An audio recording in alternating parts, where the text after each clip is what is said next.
আজকে আমরা আদাত নিয়ে আলোচনা করব। আদাত মানে বচন। আদাতটা কয় প্রকার? আদাতটা হচ্ছে ৩ প্রকার। ওয়াহিদ, তাসনিয়া, জমা। ওয়াহিদ, তাসনিয়া এবং জমা এই ৩ প্রকার হচ্ছে আদাত। তো আদাত আদাত নিয়ে আমরা আলোচনা করার সাথে সাথে এখানে এরাবেরও অংশগুলো আলোচনা করব। কারণ এরাব এককভাবে শর্ট কোর্সে আমি আলোচনা করব না। এরাব যখন আমি আলোচনা করব এককভাবে, সেটা হবে লং কোর্সে, ঠিক আছে? তার কারণে এরাবের কিছু অংশ আমি এই আদাতের মধ্যেই ঢুকে দিচ্ছি, ঠিক আছে? তো আমরা আদাদের ভিতরে যাই। আদাত ৩ প্রকার: ওয়াহিদ, তাসনিয়া, জমা। তো ওয়াহিদ ওয়াহিদ বলতে আমরা এখানে এক বচন বুঝি। ওয়াহিদ বলতে আমরা কি বুঝি? এক বচনকে বুঝি। তো যেমন আমি এখানে কিছু শব্দ লিখেছি, যেমন রজুলুন। রজুলুন মানে একজন লোক বা একজন ব্যক্তিকে বোঝায়। আর রজুলু লোকটি বা ব্যক্তিটি, সেখানেও একজনকে বোঝাচ্ছে। একইভাবে ইমরাতুন। ইমরাতুন মানে তো একজন মহিলা। আর আল ইমরাতু মানে মহিলাটি। তাহলে দেখো এখানে এক বচন, একক শব্দ, একজন লোককে বোঝাচ্ছে, একজন মহিলাকে বোঝাচ্ছে, ঠিক আছে? তো আমরা সাধারণত জানি যে কোনো কিছু এককভাবে কোনো কিছু বোঝালেই, অর্থাৎ সিঙ্গুলার হলেই সেটা হলো ওয়াহিদ, ঠিক আছে? এখন আমরা এখন আমরা যেটা শিখব সেটা হচ্ছে এই ওয়াহিদের এরাব করা শিখব। তুমি জানো যে এরাব ৩ প্রকার: রফা, নসব এবং জার। এই যে এরাব এখানে কয় প্রকার আমরা জানি? এরাব ৩ প্রকার। দেখো এরাব এখানে ৩ প্রকার, কি? রফা, নসব এবং জার। তো এই এরাবের মিশ্রণটা আমি আদাদে এখন দেখাচ্ছি। এরাবের ব্যবহারটা এবং এরাব যে আদাদের মধ্যে কীভাবে মিশে থাকে সেটা আমি দেখাবো। আর এরাবটা এককভাবে আলোচনা করব না, শর্ট কোর্সে, লং কোর্সে আমরা এককভাবে আলোচনা করব। ওকে, তাহলে দেখো আমরা এখানে হ্যাঁ আমরা এখানে একটা শব্দ নিয়ে নিয়েছি, যেমন রজুলুন। রজুলুন শব্দটা রফা অবস্থায় আছে, কারণ কি দেখতেছো এখানে ২ পেশ আছে, এটা রফা অবস্থায় আছে। তো এটাকে আমি যদি নসবে অবস্থায় নিয়ে যেতে চাই, তাহলে হয়ে যাবে কি রজুলান। রজুলান। পরিবর্তনটা কি দেখতে পাচ্ছ? এখানে একটা আলিফ বৃদ্ধি পেয়েছে, কিন্তু এখানে কি বৃদ্ধি পেয়েছে? আলিফ বৃদ্ধি পেয়েছে। তাহলে নসব অবস্থায় যখন তানবিন হবে তখন শব্দের শেষে আলিফ বৃদ্ধি পায়। এটা একটা গুরুত্বপূর্ণ পয়েন্ট, ঠিক আছে? তো কখন বৃদ্ধি পায় না সেটা আমরা জানবো। যখন শব্দের শেষে মুয়ান্নাস আলামত, এই যে গোলতা হওয়া, আলিফে মাকসুরা হওয়া এবং আলিফে মামদুদা যদি হয়, তাহলে শব্দের শেষে কি বৃদ্ধি পায় না? এই নসবের অবস্থায় আলিফ বৃদ্ধি পায় না। তোমাদের খুব গুরুত্বের সাথে মনে রাখতে হবে, নসব অবস্থায় যদি তানবিন হয় এবং শেষে যদি মুয়ান্নাস আলামত না থাকে, তাহলে একটা আলিফ অবশ্যই বৃদ্ধি করতে হবে, ঠিক আছে? তাহলে দেখো রজুলুন, রজুলান, রজুলিন, ঠিক আছে? একইভাবে দেখো এখানে উম্মুন মানে মা, এটা একটা স্ত্রীবাচক শব্দ, এটা মুয়ান্নাস। এখন তো এটাতে কিন্তু মুয়ান্নাসে আলামত নাই, গোলতা নাই, আলিফা মাকসুরা নাই, আলিফা মামদুদা নাই, ঠিক আছে? গোলতা নাই, এই যেখানে গোলতা, আলিফা মাকসুরা এবং আলিফা মামদুদা নাই, কিন্তু এটা কিন্তু মুয়ান্নাস শব্দ। আচ্ছা, মুয়ান্নাস শব্দ যতই হোক, শেষে যদি আমাদের মুয়ান্নাসে আলামত না থাকে, তাহলে এই নসব অবস্থায় কি হবে? আলিফ বৃদ্ধি পাবে। এই দেখো আলিফ বৃদ্ধি করে দিয়েছি। মান, মান। আর যার অবস্থায় হবে মিন,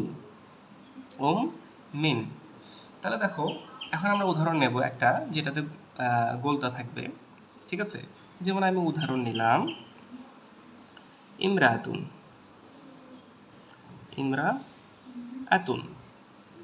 এটাকে আমি যদি নসব অবস্থায় নিয়ে যাই, তাহলে ইমরা আতান। দেখো এখানে কিন্তু আলিফ বৃদ্ধি পায়নি। কেন? কারণ এখানে মুয়ান্নাসে আলামত গোলতা আছে। মুয়ান্নাসে আলামত থাকলে সেখানে আলিফ বৃদ্ধি পাবে না। নসব অবস্থায় তানবিন থাকলে আলিফ বৃদ্ধি পাবে না। ইমরাতিন। ওকে, এরপরে আমরা আলিফলাম যুক্ত শব্দ নেব, যেমন আর রজুলু এটা একটা শব্দ, এটাকে আমরা এখন কি করব? নসব এবং জার অবস্থায় নিয়ে যাব। রফার অবস্থায় আছে, তাহলে তো এখানে মূল কথা হচ্ছে এখানে তানবিনটা নাই। তানবিন যদি না থাকে তাহলে নসব অবস্থায় কখনো কি হবে না? আলিফ বৃদ্ধি পাবে না। নসব অবস্থায় আলিফ বৃদ্ধি পাবে না। আর রজুলু আর রজুলা, এই যে আর রজুলা আর রজুলি, একইভাবে আল আলিমু, আল আলিমা, আল আলিমি। দেখো এখানে তানবিন হলো না কেন? কারণ এখানে আলিফলাম আছে। আলিফলাম থাকলে তানবিন হয় না।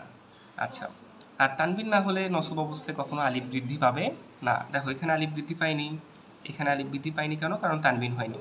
এখানে আলিফ বৃদ্ধি হয়নি কেন? কারণ এখানে মুয়ান্নাস আলামত আছে, গোলতা আছে। আর এই যে আলিফ বৃদ্ধি পেয়েছে কেন? কারণ এখানে তানবিন আছে, দুই জবর আছে এবং মুয়ান্নাসের আলামত নাই, আলিফ লাম নাই, যার কারণে এখানে আলিফ বৃদ্ধি পেয়েছে। আশা করি এই বিষয়টা মোটামুটি বুঝতে পেরেছো।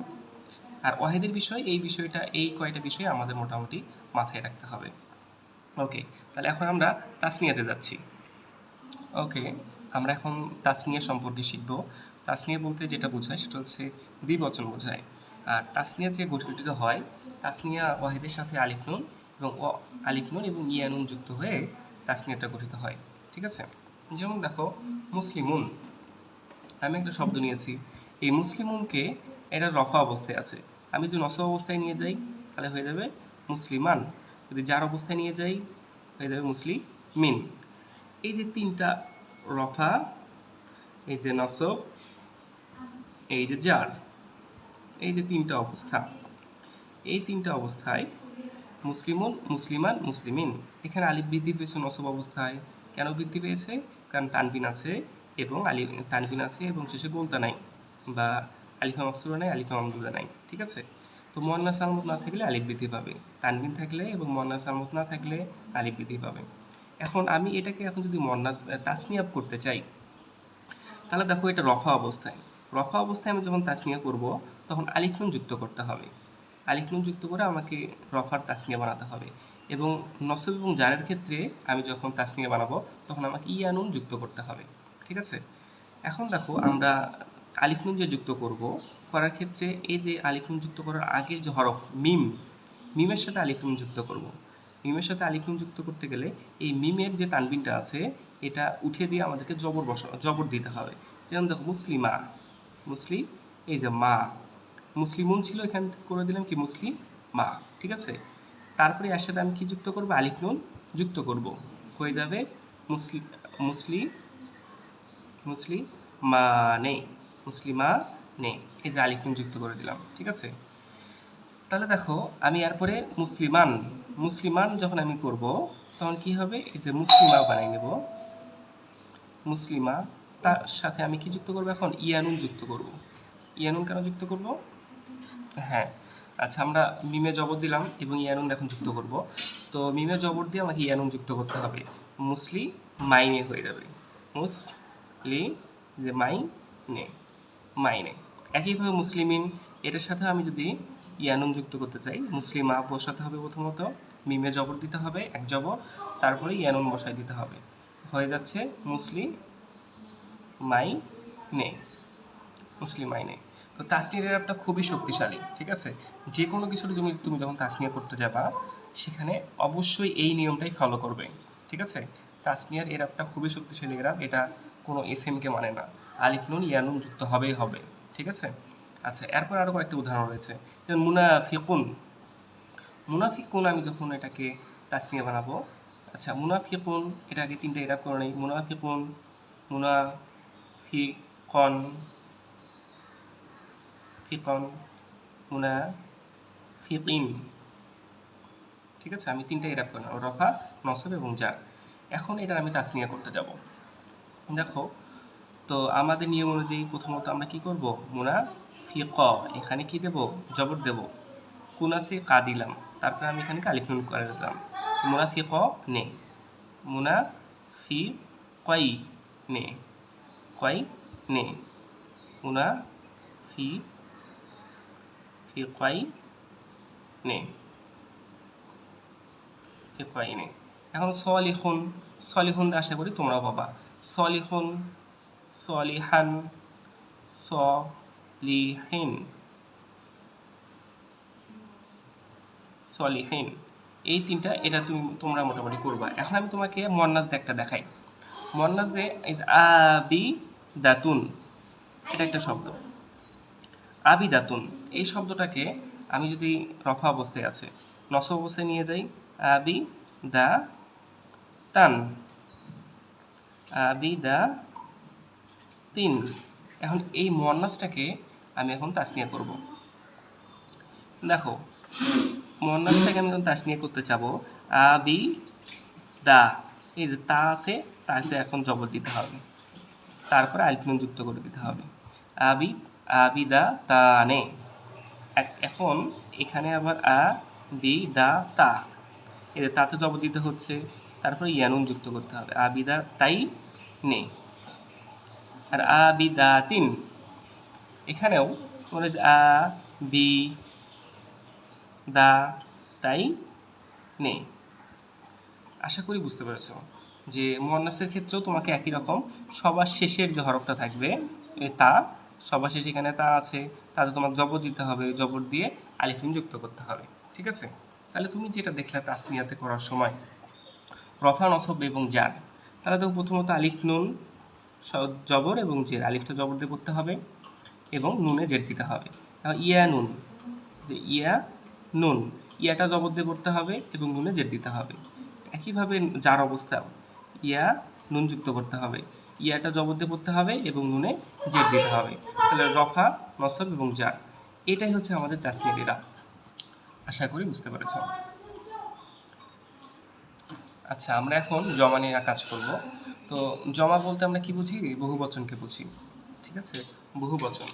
তো এই বহুবচনটা দুই প্রকার, একটা হলো জমা সালেম এবং জমা মুকাসসার। জমা সালেম হচ্ছে সেই সকল জমা যে যাদের ওজন ওয়াহিদের ওজন জমাতে ঠিক থাকে। যে সকল জমার ওজন ওয়াহিদের ওজন জমাতে ঠিক থাকে তাদেরকে আমরা বলি সালেম। এবং যে সকল জমার ওয়াহিদের ওজন জমাতে ঠিক থাকে না, এই যে ঠিক থাকে না, এদেরকে বলতেছি মুকাসসার। মুকাসসার মানে হচ্ছে ভাঙ্গা। ঠিক আছে, যে ওজনটা ভেঙে গেছে, যে ওজনে ছিল সেই ওজনটা ভেঙে গেছে, এর জন্য এটাকে বলা হয় ভাঙ্গা জমা। আর সালেম, এটা আসলে তোমার ভাঙ্গাকে বোঝাচ্ছে না, অর্থাৎ এটা আসলে যে ওয়াহিদের ওজন জমাতে ঠিক থাকবে। ওয়াহিদের ওজন জমাতে ঠিক থাকে এরকম জমাকে আমরা বলছি সালেম। সালেমটা আবার দুই প্রকার, একটা জমা মুজাক্কার সালেম, জমা মুয়ান্নাস সালেম। আচ্ছা, জমা মুজাক্কার সালেম যে সকল শব্দ পুরুষবাচক সেই সকল শব্দে জমা মুজাক্কার সালেমকে ব্যবহার করা হয়। আর যে সকল শব্দ মুয়ান্নাস আলামত আছে সেই সকল ক্ষেত্রে আমাদেরকে জমা মুয়ান্নাস সালেমটা ব্যবহার করতে হয়। তো জমা মুজাক্কার সালেম সাধারণত ওয়াউনুন এবং ইয়ানুন দ্বারা সৃষ্টি হয়, আর মুয়ান্নাসটা আলিফ দিয়ে সৃষ্টি হয়। ঠিক আছে, আলিফটাতে তৈরি করতে হয়। তো এখন আমরা প্র্যাকটিক্যালি দেখব। যেমন দেখো, ওয়াহিদ, তাসনিয়া, জমা, এখানে আদাদের তিন প্রকারটা আমি লিখে রেখেছি। তাহলে দেখো মুসলিমুন, এটাকে আমি কি, আচ্ছা এটাতে প্রথমত আমি মুয়ান্নাস করি, মুসলিমাতুন, না সরি মুয়ান্নাসের দরকার নেই কারণ মুয়ান্নাসেরটা পরে আছে। দেখো, তো এই মুসলিমুন এটা রফা অবস্থায় আছে, এটা নসব বানালে মুসলিমান, এটা জার বানালে মুসলিমিন, রফা নসব জার বানাই ফেলছি। এখন দেখো তাসনিয়া যদি বানাই তাহলে কি হবে? মুসলিমানে,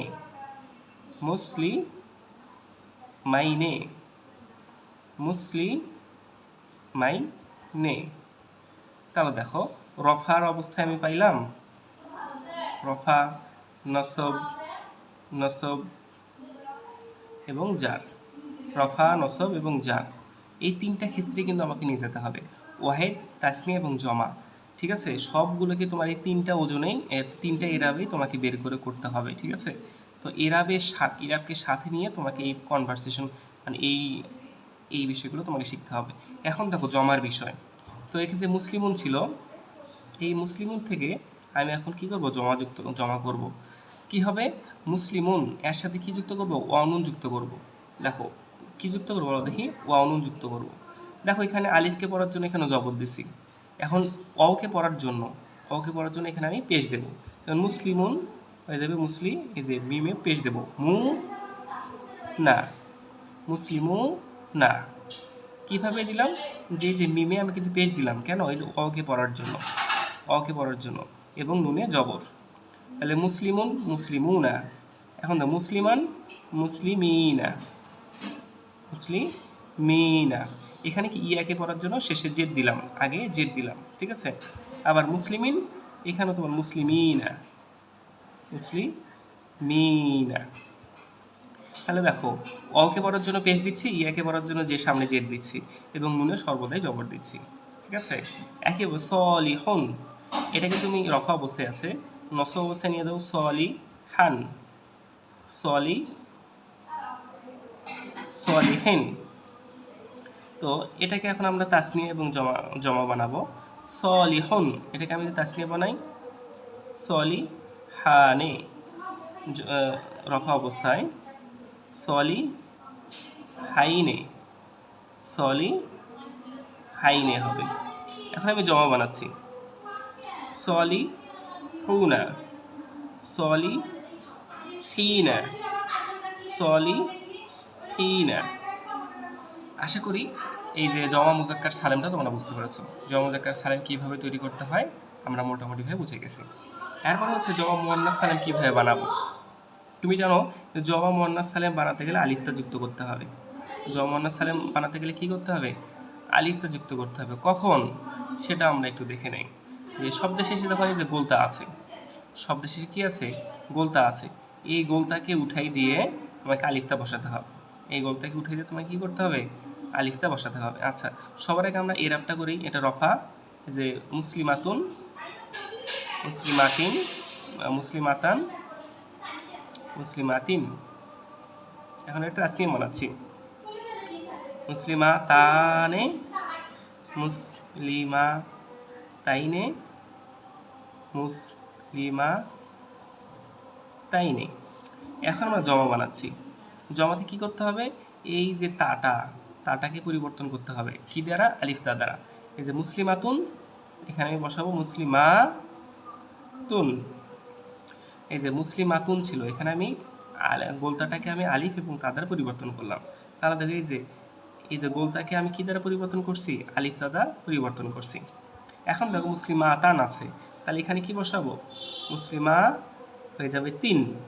দেখো এখানে কিন্তু 2 পেশ দিয়েছি, কিন্তু এখানে কি দিয়েছি? 2 জেড দিয়েছি। একইভাবে এখানে মুসলিমাতিন,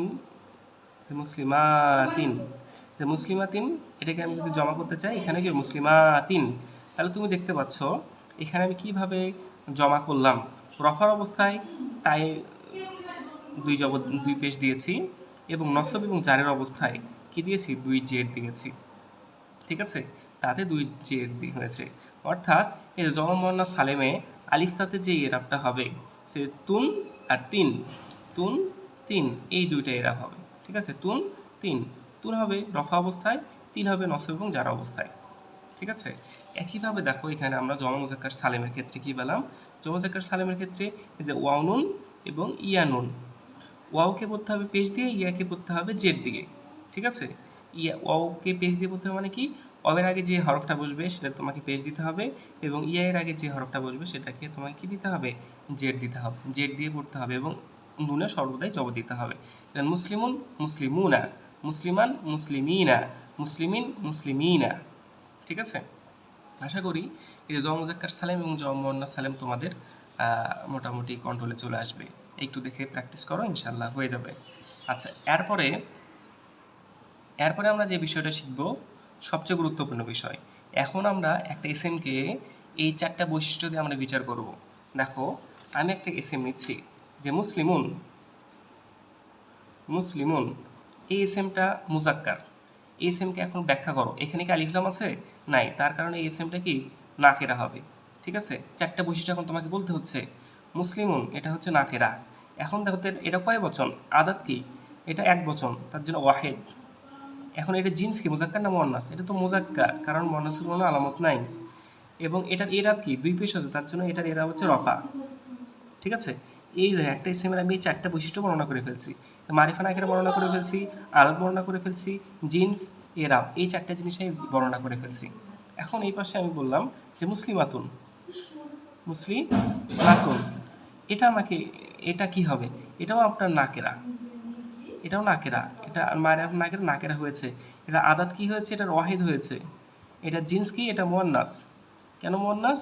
কারণ এখানে গোলতা আছে। এরাব কি? এটা রফা। এই যে একটা এসএমের আমি এই যে 4টা বিষয় বলতে পাচ্ছি, এটাই হচ্ছে সবচেয়ে গুরুত্বপূর্ণ বিষয়। এটাই হচ্ছে আরবি ব্যাকরণের জান এবং প্রাণ। যখন আমরা একটা এসএমকে এই 4টা বিষয়ে, এই 4টা বিষয়ের ওপর মানে 4টা বিষয় নির্ণয় করতে পারবো একটা এসএমের, তখনই আসলে আমরা পরিপূর্ণভাবে আরবিটাকে শেখার প্রথম ধাপ অতিক্রম করব। আচ্ছা, এখন আমরা এই বিষয় নিয়ে পরিপূর্ণ আলোচনায় আসতেছি। আজকে এই পর্যন্তই।